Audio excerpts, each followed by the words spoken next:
right, good evening everybody, welcome. It's my pleasure to welcome you on behalf of the Perpich Center for Arts and Education. This is the latest installment of our Native Authors and Artists series. My name is Dr. Michael Buck. I am on the PDR team here, and I'm the music specialist for professional development and resource programs. Briefly about the Perpich Center, we are a state-funded educational leader in arts education.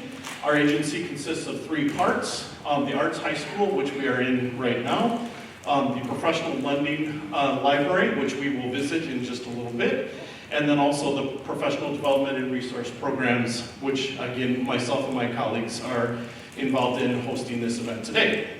The main task of our PDR programs is to provide curriculum support and then workshops and learning opportunities for our arts educators. My presence tonight is here to host this presentation and facilitate another important educational opportunity.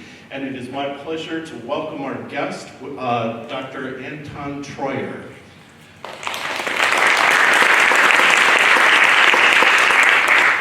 Briefly about Dr. Treuer, he is professor of Ojibwe at Bemidji State University and author of many books. He holds a BA from Princeton University and an MA and PhD from the University of Minnesota. He is also a member of the governing boards for the Minnesota State's Historical Society. And I had this down when I practiced it. Wadukadadi.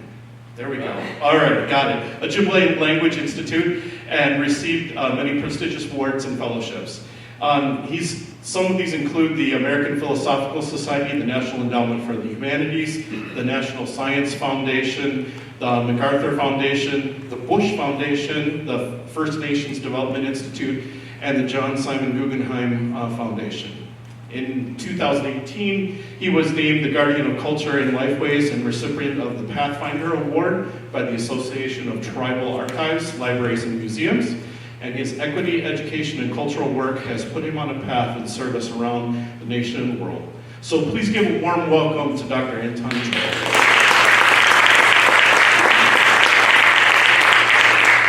All right, so to start things off, Anton, tell us a little bit about your perspective and your story, having grown up as a descendant of the Leech Lake nations and kind of coming from the Bemidji area. What is it that you would like us to know about your background?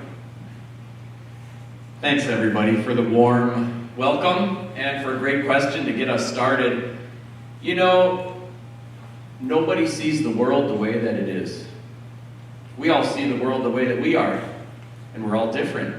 So I'm happy to share a little bit about my experience. I'm a product of many different threads in a family tapestry and a community one as well. Sometimes it surprises people because I show up kind of brown and braids, well, it's a man bun today, and some beads, that my father was not Native at all. He was born in Vienna, Austria. He was an Austrian Jewish immigrant and survivor of the Nazi Holocaust. He made it out of there at age 13 and made it to America at age 14. By age 17, he lied about his age, signed up for the U.S. Army. I think he wanted to kill Nazis. But they sent him to the Pacific Theater, stationed in the Philippines. But eventually, he made his way to Minnesota, met my mom, and here I am. My mom grew up in a little village called Bena on the heart of the Leech Lake Reservation, population 400. Half of them are my cousins, and that's not an exaggeration. And I think for her, harvesting wild rice or hunting was less a cool cultural pastime and more a necessary means of survival. All the kids had to help with food production.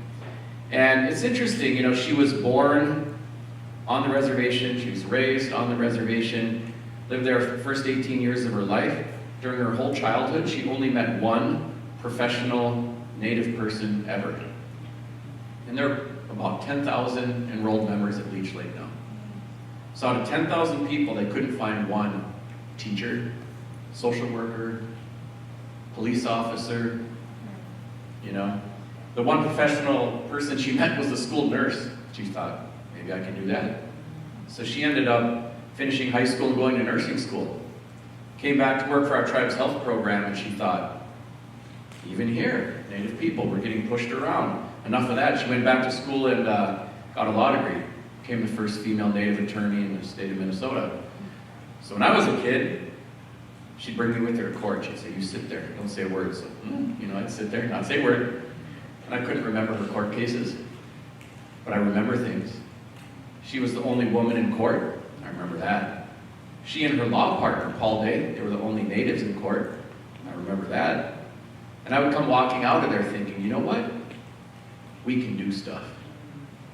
That was like the D in the DEI. Makes a big difference.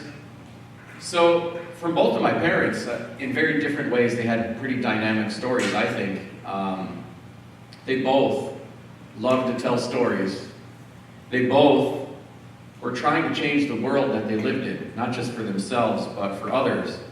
And, we just, for example, had the retirement celebration for Paul Day, who was my mom's old law partner. And I had to say, you were the first Native man doing anything professional that I ever saw. We were in a room full of Native lawyers, judges, social workers, and educators. I said, look how far we've come and how much further we have to go. So that much kind of equipped me, I think, for some of the stuff that I do. Although, I don't know if you want the long or the short version of this, but I finished high school thinking, I'm going to get out of town and never come back, which is a plan that a lot of high schoolers have.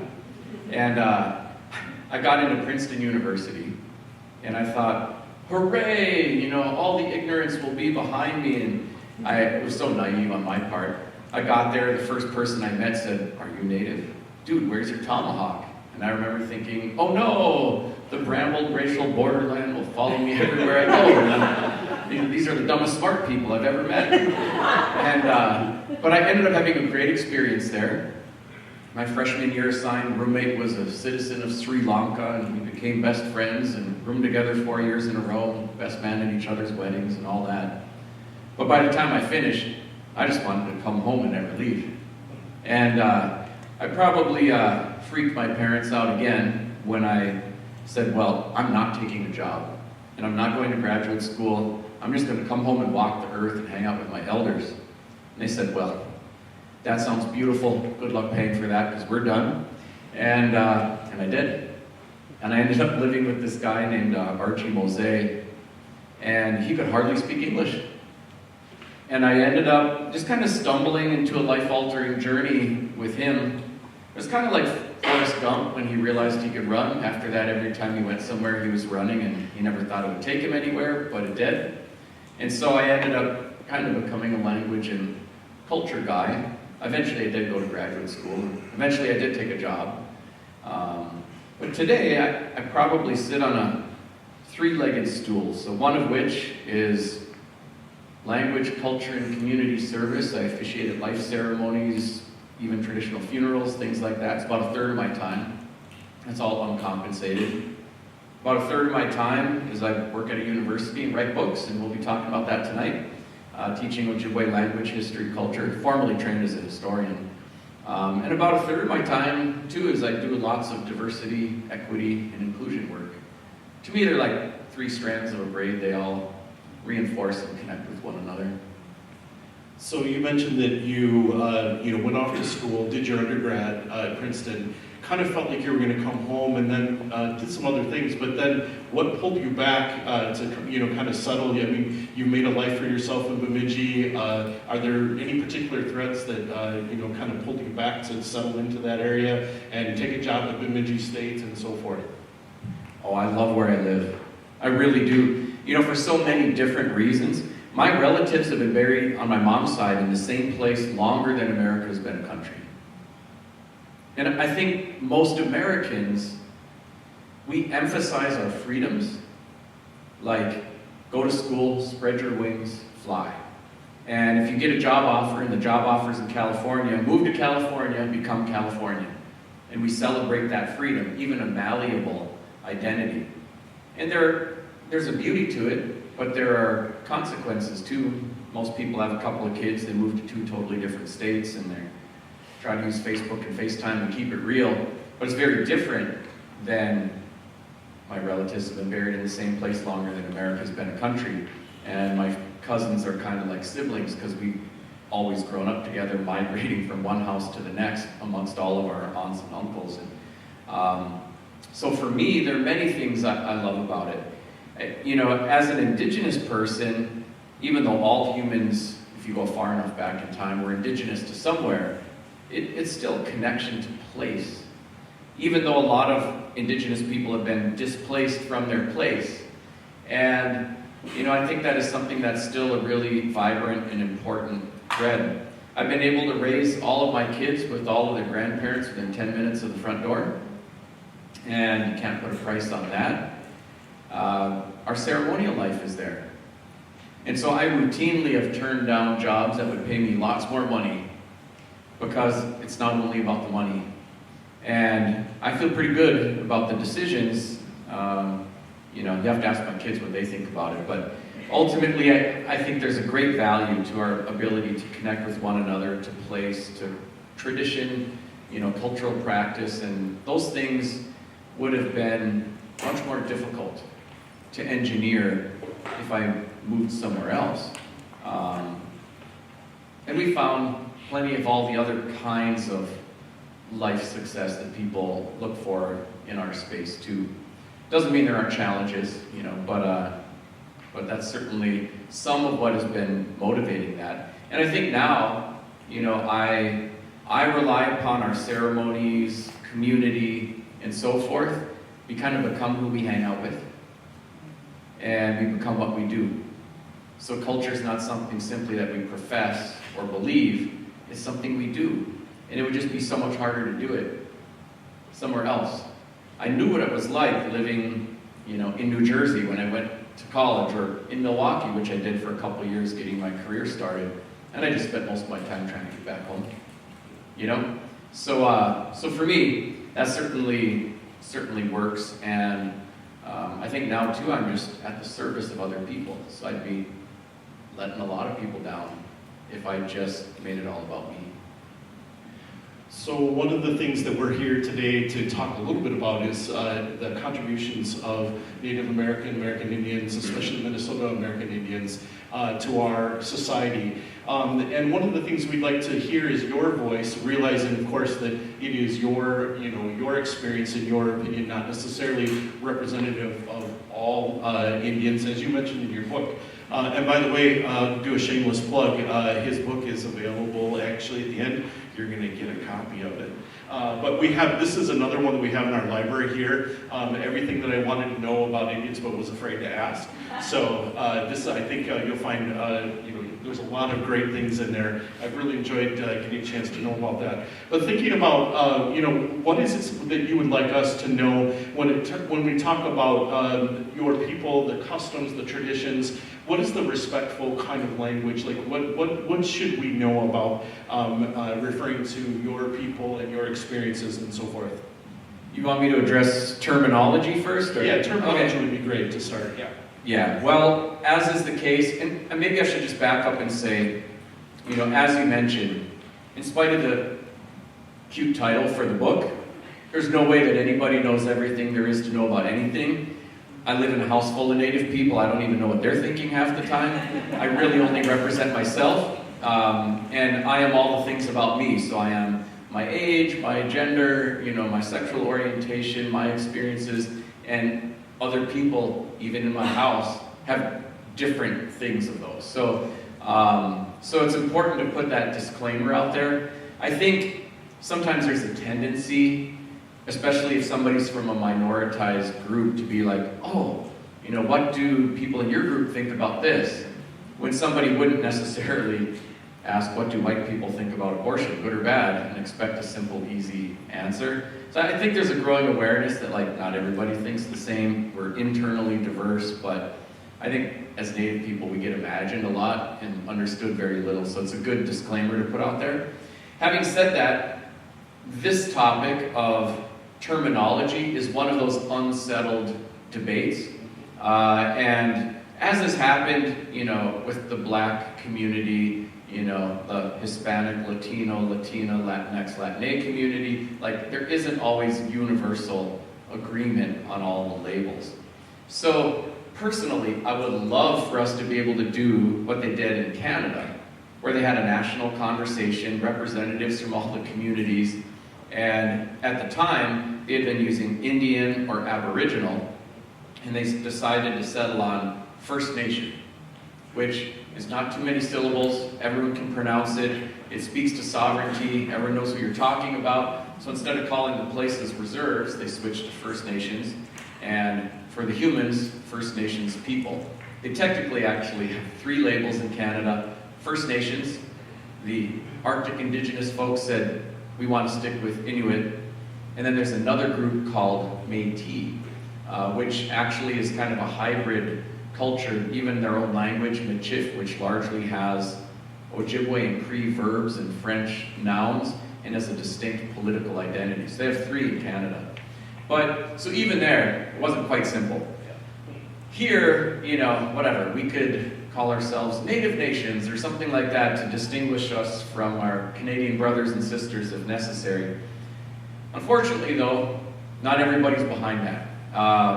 And, you know, so be it. I think ultimately you will find some who really have held on to Indian or American Indian, mainly because that terminology is in statutes as a legal status. So, you know, Indigenous people of, you know, what is now the United States of America are not just a racial or ethnic group, but have a distinct political identity and a nationhood, a sovereignty that predates the United States of America and predates Minnesota. And so it's a way to speak to that, because if you just use Indigenous, you don't know if we're talking about a Maori from New Zealand who happens to be on vacation, or someone who has this unique political status here. So some have favored that, so you'll hear American Indian Movement, National Congress of American Indians.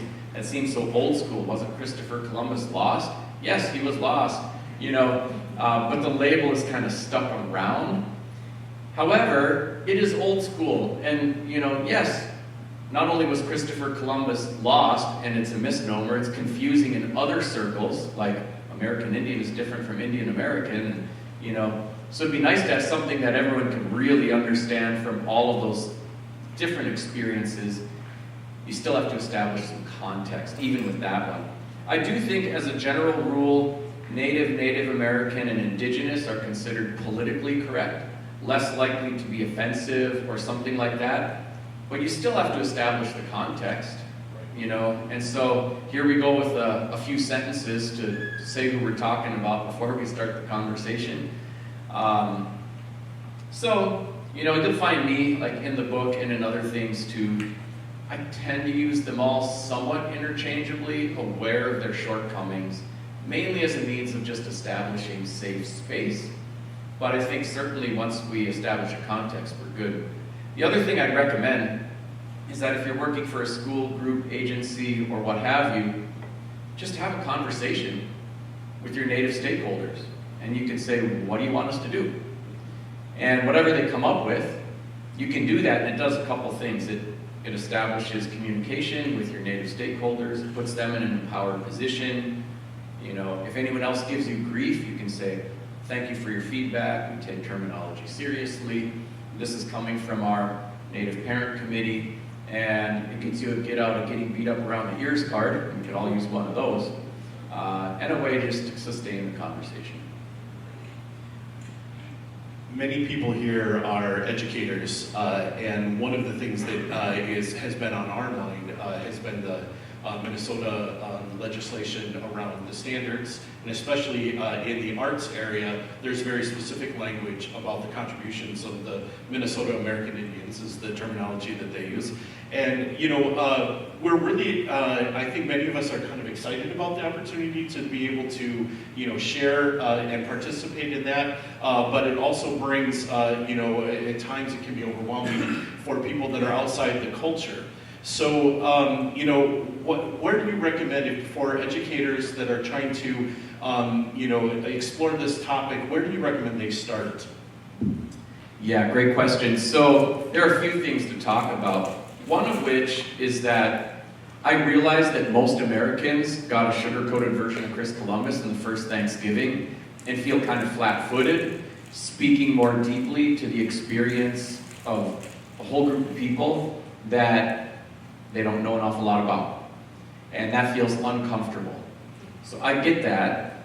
And at the same time, if you think about it, like, this often happens. There's a teacher, Columbus pops up in the curriculum, and they're thinking, if I say this, Italian Americans are going to get really mad at me. If I say that, have you ever seen an angry native mom? What am I going to do? As little as possible. And then what happens is we build our educational response less around the needs of the kids and more around our own racial comfort or lack of it. So the first thing I'd say is be brave, lean in. If all you know is enough to know you don't know, then it's time to read some books, it's time to pay attention, it's time to pick up tools and resources. We have to up our game. Of course, we have to love all the kids. But, you know, when we talk about what's happening in our educational space, we have so much work to do. So much work to do to properly serve all of the kids coming through the door.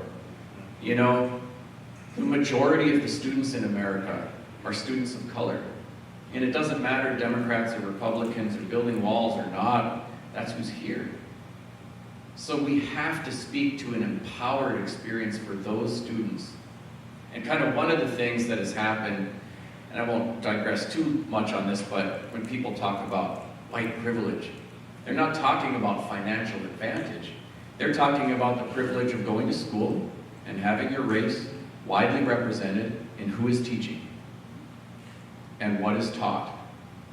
And even the most economically disadvantaged white student will likely have a teacher from their own racial group, will likely see white people in the curriculum somewhere, and in a positive and an empowered way, like the President of the United States or something.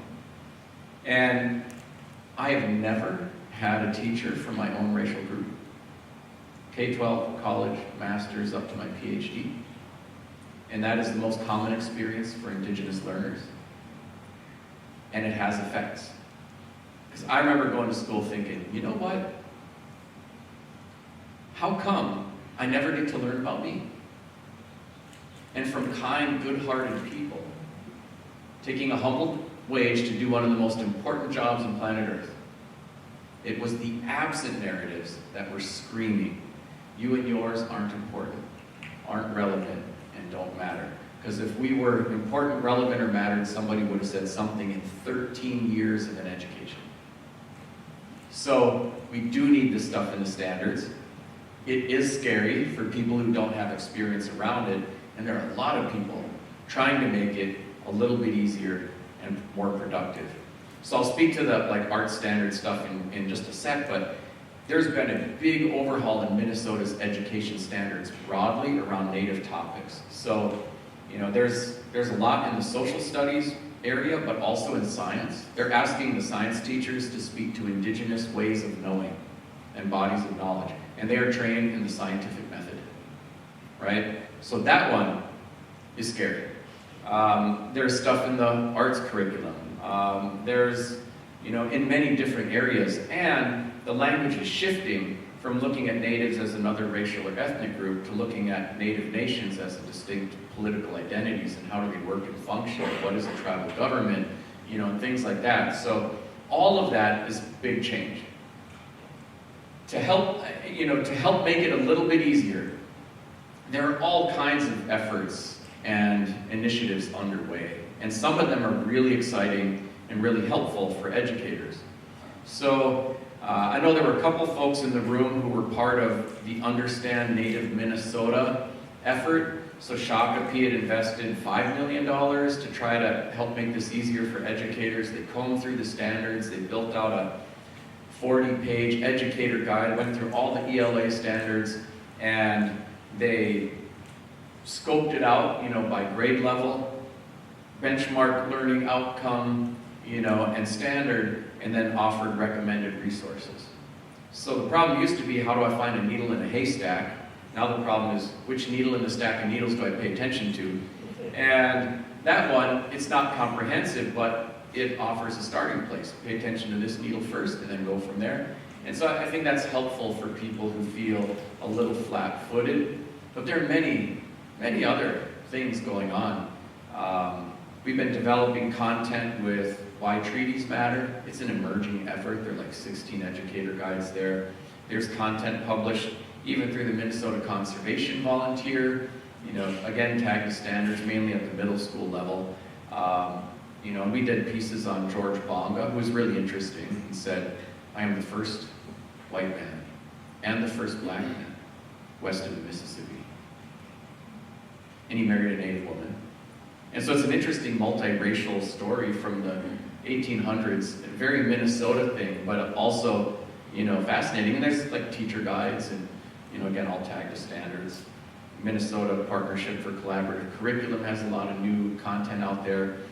So there are many things going on, maybe even a little beyond the scope of everything we're trying to do here tonight. I can point people to, to my website or the Understand Native Minnesota website, and everything's linked up there, and it's easy to follow those things. I have a list of Indigenous authored books, and they're kind of separated by, topic area and reading level and different things like that. So I think that should also be pretty helpful. It's all free.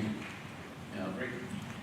Yes, and those are wonderful resources to have. And we also will have, as a takeaway today, if you didn't pick it up, some list of Anton's books and so forth. So, and where you can find more information about that. I'm thinking specifically about the arts standards, the basic framework for the arts. The model we use is the create, perform, or present, depending on which art form you're in, respond, connect. And in what ways do you see that we can access, those contributions of Native Americans in have you seen specific examples of things that you could point to that say, hey, that is something that I think is really important to know about or do? Oh, sure. There are many ways to approach that.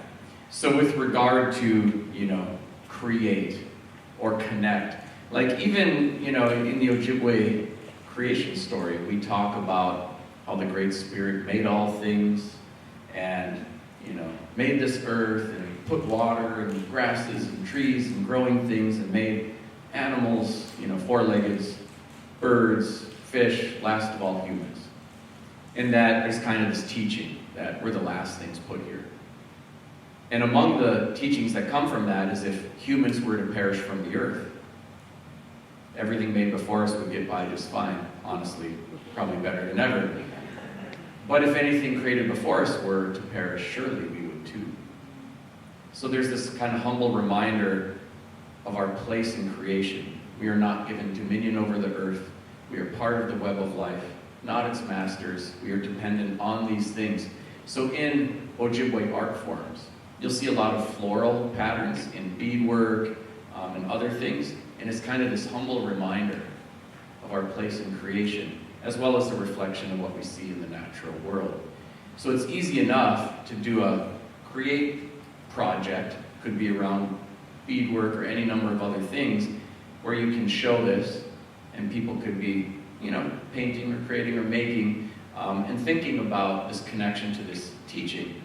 And it's kind of like, I don't know, when you hear something, it's in one ear, out the other, When you have to repeat it back, you might remember it a little bit longer. When you do it, you'll remember it longer yet. So when you're putting your hands into creating something, thinking about that, it starts to percolate and gives you a lot to reflect upon teachings like that.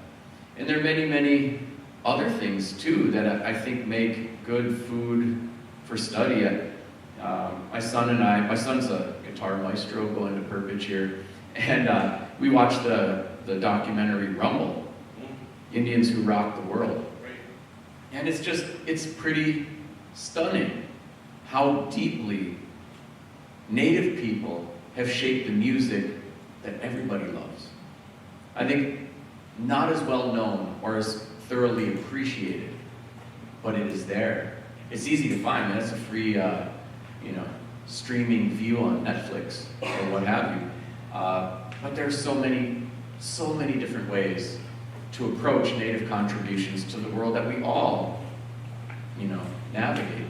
And I think honestly, though there's some related issues to discuss around, what's culturally appropriate and what's cultural appropriation kind of things. But honestly, when you look at music and art, these are arenas where all cultures are sharing and exchanging information. It would be very difficult to find an art form or musical tradition that is not informed by many cultures. And so it offers ways to show empowered contributions from all of us. And I think that's an easy entry point to hold that up. There are many other specific examples, whether you're looking at visual arts or you're looking at music or whatever you happen to be doing. But certainly, that's part of the work. Are there any cultural stereotypes that kind of jump out to you, as kind of problematic, or things that you see often that you would like to, share with us, of things that are bothersome or noticeable? Oh, I suppose we could do a whole list on that. Honestly, here's what I'd say. There's a great TED Talk by a Nigerian literary figure named Chimamanda Ngozi Adichie. If you can't remember her name, the title's pretty easy. It's called The Danger of a Single Story. And in The Danger of a Single Story, which by the way has millions of views on YouTube, it's very easy to find, among the things she shares is that the problem with stereotypes is not so much that they're incorrect, as much as they're just incomplete. And they leave you with a narrow, single story to understand the experience of a whole group of people. And if you do that, you're likely going to get it wrong. So I'll sometimes, a little tongue-in-cheek, use the example like, if we wanted to study white people in America, and a lot of people do actually study white people in America, but we only looked at poverty in rural white Appalachia and started thinking, oh, those poor people. What happened to the white family? Maybe we should put some donations together for them. The meth? Oh, it's not going to tell you everything you need to know. It won't even tell you everything you need to know about being white in Appalachia, right? It's a single story narrative. Same thing if you only looked at white people on New York's Upper East Side and thought, wow, everything handed on a silver platter, it's amazing. Wouldn't tell you everything you need to know. But if you did study white people in America, you don't get a single story, right? You get many stories. You can even watch the movies. Here's some white guys who are good guys. Here's some white guys who are bad guys. Here's some white guys who are good guys Breaking Bad. There's a whole series about that. Here's some white guys who are bad guys turning good. Check out Jamie Lannister in Game of Thrones. And so you can even watch a movie like Psycho and you're not like, white people, run. If you were to study Native Americans, though, you will see more movies about aliens than Native people. And even the movies, usually do good Indians, bad Indians stuff.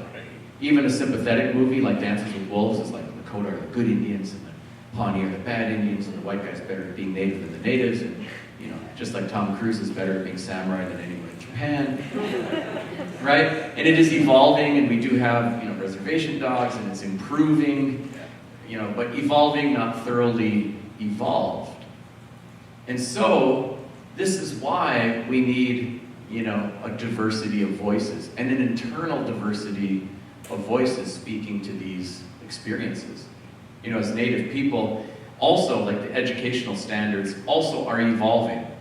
But 87% of the education standards that mention Indigenous anything are stories from before 1900. And they're stories in social studies, and maybe a little bit in literature. And so that alone can just reinforce the idea that we are something that happened in the past. And it's amazing, especially when I travel in the American South or the East, people will say things like, it's a shame they killed all the Indians. And I'm like, wait a minute, I'm feeling pretty good today. And they're like, oh yeah, that's a good point. Literally not even in the consciousness, that we exist. And so it should be impossible to graduate from high school in the United States of America and not know anything about the people who've been here for tens of thousands of years and are still here, as thousands of years of human history still in the making. So that is a failure of our systems and expectations. And within that, I mean, I'm happy to fire away at any number of them, but I would say we are complex people. Our economic realities are complex. Our cultural realities are complex. We're not any one thing. Even in a state like Minnesota, I think there still might be some, you'll hear people say two radically, diametrically opposed stereotypes. One, Indians, they're all rich from casinos. And another one, they're all living in squalor on a reservation. As if both could be true, And some people don't even think about it. And the reality is just evidence like that alone of how complex it is. So yes, in 16 counties in the state of Minnesota, tribes aren't big employers, but the biggest employers of all, be nice to natives. You probably end up working for one someday. And at the same time, yes, there's disproportionate representation, 23% of the native population is below the poverty line. And that's gross, and that's an indictment on America, not native people. So, within just those two little sound bites, there's a lot more to understand. And so it just behooves us to understand. And I think also when you just get to know people and spend time, with them, it automatically starts to disrupt those things. All right, so I have one more question, and then we'll maybe open it up if anybody in the audience would like to ask a question or two before we move down to visit the library and the resources. What brings you joy when you share the either resources or the stories or the history of your people? What kinds of things bring you joy? I have so much to be grateful for, and I have so much joy in so many of the things that I do. I feel truly blessed in many, many ways. I get a lot of joy both in my affinity space and with my family, but also in mixed company doing different kinds of work. I feel like I need to balance that out. Like, I need time, not just with my family, but I also need time at our ceremonies and at the service of Indigenous people, rather than just burning myself out in the service of everybody else.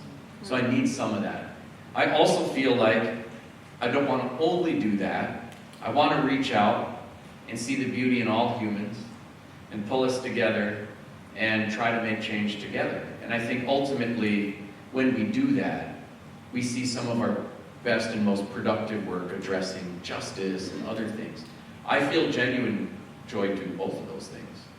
And, I think, like all humans, I got some things, that I need for me individually, for my family, for my community, for the world, and I find fulfillment in all of those things. And it kind of depends on what's going on, what I'm craving the most, but there's a lot out there. It's amazing, in spite of 500 pretty rough years, we're still here. We still have living languages, beautiful cultures. There's so much depth. It's a real testament to the fortitude of our ancestors and those who are alive today, because there is a monumental effort underway to keep our languages and cultures and native nations alive and thriving. And it's bearing genuine fruit, which is truly inspiring. All right, do we have anybody from the audience that would like to ask any questions before we step out here? Yes, please. There's a microphone right here, so we can make sure we can hear it. I can speak loud enough. Well, I'll use the mic. In regards to as an English teacher, the English language standards, ELA standards, or just, overall the influx of the Native American standards in the curriculum, as a Native person, how would you like to see the teaching of those standards come to fruition? And how would you like to see that done with students as we move forward with these standards? What do you envision, and what would you like to see as a Native person? You talking about what to teach or how to teach it? More like how. How would you like to see that done with students? Because, we could debate what, for everybody, Yeah. But the how, yeah. Yeah, so first of all, And, I think obviously there are like culture wars going on. But I think as educators, our jobs are not to tell people what to think. Our job is to teach people how to think. And when we can help them develop critical thinking skills, they can navigate all that stuff and figure it out on their own. So I favor activities that help people figure out how to think, how to analyze, how to evaluate, and they will come to their own opinions on all of the things. We should ask good, guiding questions and coach the quest for learning, rather than just memorize things and spit them out. Encouraging the creativity of our young people, which is inspiring, unbelievably inspiring. They have a lot to say. They have a lot of perspective. And I think we have a lot to learn from them. So, there's a little mantra from the business world that kind of actually helps in education, which is that, leaders, we have to have this adaptive leadership approach, where we lead while listening. And leaders who don't listen are soon surrounded by people who have nothing to say. So, as an educator, we got to lead while listening. And I've been humbled so many times. My kids have taught me so many things, so many ways. I got a lot of stories about it, because it's sometimes they're actually quite hilarious, but also very helpful. So, as a broad philosophical approach, I would say those things. Exactly how to go about, engaging with how to think. There are many different ways to do it. And I think we've had very limited modalities that we're told as teachers to use. We expect ourselves to be content experts. Well, that's half of the stress right there. Who's going to be a content expert on all the people and all the things and all the cultures? I was just over at Elk River, they got 70 different languages spoken by kids in the district. Who's going to master 70 languages? Not realistic, So instead of cultural competency on all the things and being a content expert on all of them, it's just cultural humility. I'm going to teach a little bit about what I know. I'm going to invite you to share what you know. We're going to ask some questions about stuff that none of us know, and we're going to figure it out together. I'm going to learn right along with you. I got to tell it to my kids all the time too. It's like, well, we're in uncharted territory. I've never done this before. Here's what it looks like to me. What do you think? Let's figure it out. And I think that's just way more honest and way more productive. And kids can smell bullcrap, right? And they can smell sincerity. Yeah, and I think that's just way more effective as we go. With regard to the voices, right? How to get native content that's meaningful in there. As a general rule of thumb, I think if activities or content or things that are being shared, if it's native-led, it's pretty strong. If it's native-inspired, it's a little thinner ice. So as a teacher, even if you're not native, you can pull in, a YouTube video where a native person's talking about a topic, and then you can discuss. You can pull in literature generated by native people, and you've got authentic voices, and you can analyze and discuss. And so there are many ways to get those voices into your educational space. They may not agree with one another. There are all kinds of great things to have a debate about. I was just over at a Cretan-Durham Hall, a private Catholic school, and so they're reading tough books. They're having debates about, would reparations bring us closer to justice? High schoolers.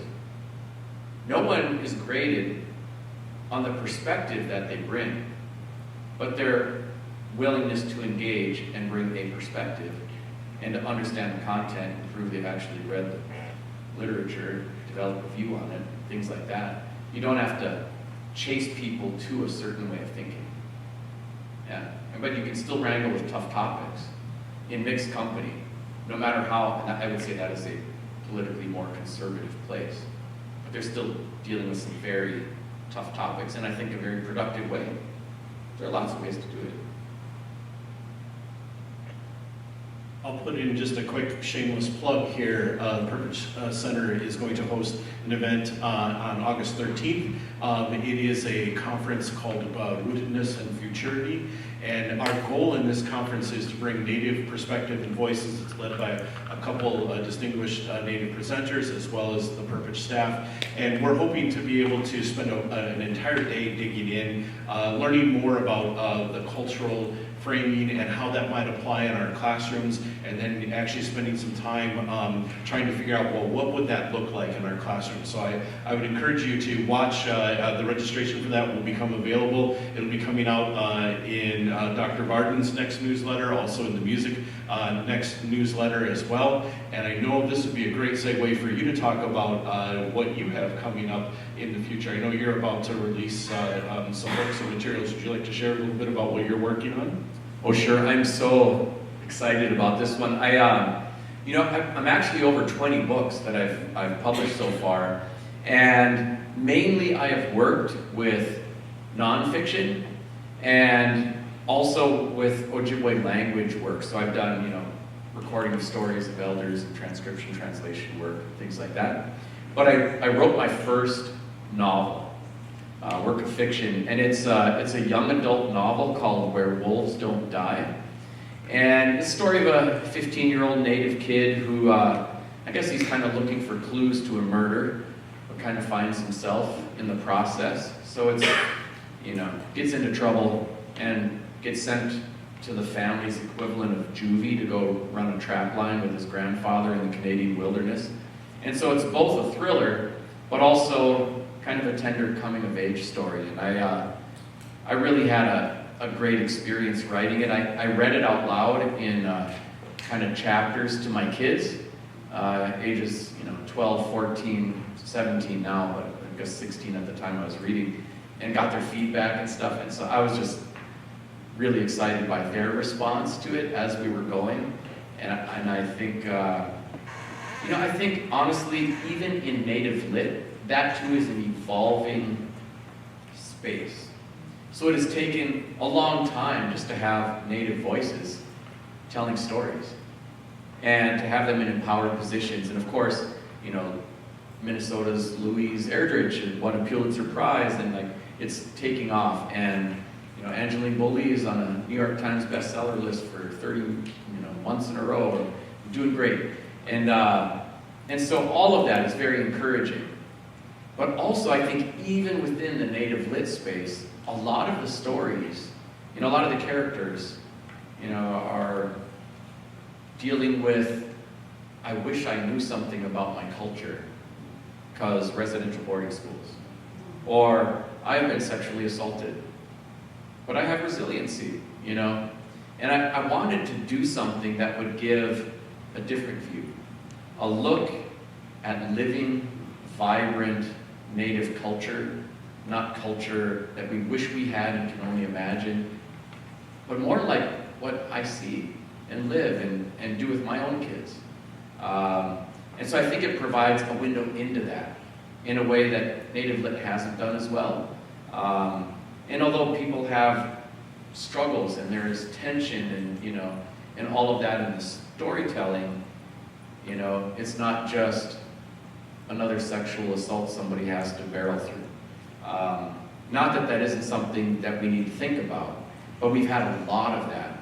And then also, I think in literature broadly, there's been a movement recently, which I think has been healthy and positive, to say, let's look at empowered, women's voices and start holding them up a little bit more. Let's look at a diversity of gender identities. And let's center some of those voices too. And all of that it's emerging work, and we need much more of it. But it's encouraging to see. I think there's also been this kind of analysis of toxic masculinity stuff. But one of the things we haven't had enough of is an example of here's what healthy, positive masculinity is. Here's what it looks like for a boy going through stuff to find his way to that. And so I think it does that too, and I'm really excited about what that can mean and deliver. So anyways, more to say about that, but Where Wolves Don't Die, it formally releases June 18th, but it's up for pre-orders on Amazon and things like that. Sounds great.